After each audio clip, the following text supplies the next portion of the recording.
नमस्कार, मी डिझायनर प्रतिमा आणि आजच्या या व्हिडिओमध्ये आपण ही बाईची डिझाईन कशी बनवायची हे पाहणार आहोत.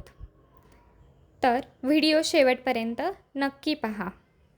सुरुवातीला ब्लाऊज पीसच्या कट केलेल्या बाईच्या सरळ कपडावर उलट्या पद्धतीने अस्तर ठेवून त्याला खालच्या बाजूने शिलाई मारून घ्यायची आहे. शिलाई अंदाजे अर्धा इंचावर मारून घ्यायची आहे. व्हिडिओमध्ये दाखवल्याप्रमाणे कपडा आणि अस्तर उघडून घ्यायचे आहेत आणि अशा पद्धतीने नख मारून घ्यायचे आहे. ही सर्वात महत्त्वाची स्टेप आहे, कारण या पद्धतीने आपण नख मारून घेतल्यावर ब्लाऊज एकदम फिनिशिंगमध्ये दिसतो आणि पुढच्या शिलाई करायलाही आपल्याला काही त्रास होत नाही. तर यानंतर याच्यावरती आपण शिलाई मारून घेणार आहोत. आत्ता जी शिलाई करत आहोत त्याला दाबटीप असे म्हणतात.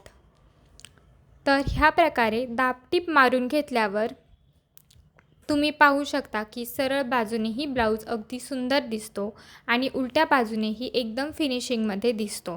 तर तुम्हाला इथे कोणत्याही प्रकारचा धागा तुटलेला दिसणार नाही किंवा शिलाई एकदम छान पद्धतीने बसते.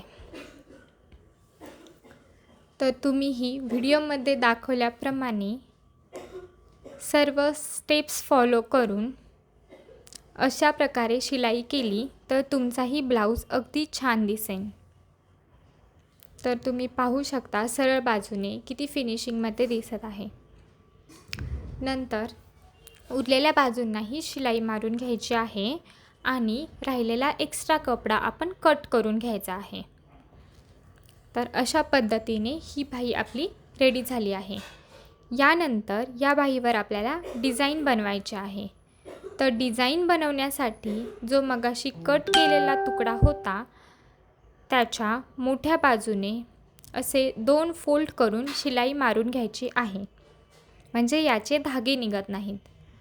आणि यावर सुंदर पद्धतीची लेस तुम्ही अटॅच करू शकता. लेस कोणत्याही प्रकारची लावली तरी चालेल. काही जण कांड्यांची लेस वापरतात, तीही खूप सुंदर दिसते. यानंतर दोन्ही बाजूला आपण चुन्या मारून घेणार आहोत. या चुन्यांचे तोंड एकाच बाजूने असावे, म्हणजे आपण खालच्या दिशेने या बाजूच्या चुन्या केल्या तर अपोजिट साईडच्याही चुन्या सेम पद्धतीने आपल्याला करून घ्यायच्या आहेत. म्हणजे ही बाही जेव्हा आपण मेन बाहीवर स्टिच करणार आहोत तेव्हा ती अतिशय सुंदर पद्धतीने गोलाकार दिसते. तर हे पाहू शकता अशा पद्धतीने आपण मगाशी तयार केलेली बाही सरळ बाजूने ठेवून त्यावरती ही डिझाईनही सरळ बाजूने ठेवायची आहे आणि व्यवस्थितरित्या स्टिच करून घ्यायची आहे. तर स्टिच करण्यासाठी तुम्ही तुमच्या अंदाजे मार्किंगही करून घेऊ शकता, जशी मी ह्या व्हिडिओमध्ये केलेली आहे. व्हाईट खडूची मार्किंग तुम्हाला दिसतच असेल. तर ही मार्किंग मी यासाठी केली आहे जेणेकरून आपल्या दोन्ही साईडला इक्वली डिस्टन्सवरती डिझाईन व्यवस्थित स्टिच करता येईल. तर अशा पद्धतीने आपण इक्वली डिझाईन स्टिच करायचे आहे. मध्यभागी राहिलेला कपडा जर शिल्लक राहत असेल तर त्या कपड्यालाही तुम्ही चुन्या मारून घेऊ शकता.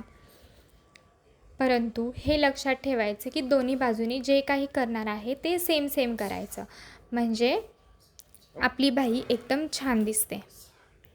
तर अशा प्रकारे आपली बाही पूर्ण झालेली आहे.